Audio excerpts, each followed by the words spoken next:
Eh, eh, eh, eh, eh, Hello, Assalamualaikum semua. Okay, sekarang ni tengah musim hujan kan. Selalu masalah pintu ni. Pintu kereta kita ni akan menakung air lah.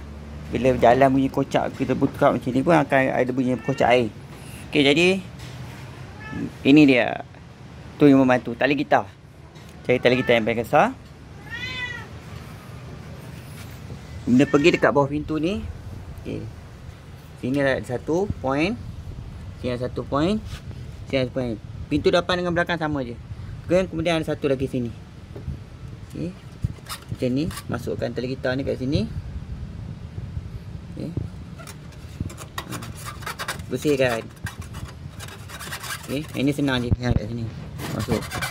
Okay, lagi satu kat sini. Yang getah ni. Kawasan getah ni. Mula tolak dulu tepi. Masukkan dari tepi ke bawah tu. Okey. Dekat bawah ni masuk macam ni. Kemudian dekat tengah ni dia ada satu lubang. Dia tertutup lubangnya tu. Okey. Cuba adjust ni dawai ni sampai boleh masuk. Tolak, tolak sampai jumpa lubang. Okey. Dah boleh jumpa lubang, kita gosok. Yang ni dah masuk lah. Nampak? Dia memang ada lubang satu je. Lubang ni satu tersumbat ni ada getah ni. Okey. Jadi kita gosok. Gosok goyang kiri kanan macam ni. Okey, sampai bersih. Ni. Okey, buat untuk semua ni. Semua pintu buat ni. Ini pun ada juga lubang kat tengah ni. Sama je. Sama je proses ni. Mula gosok macam ni.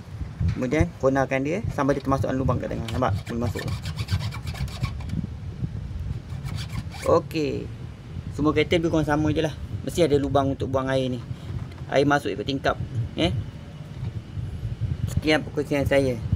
Selamat mencuba.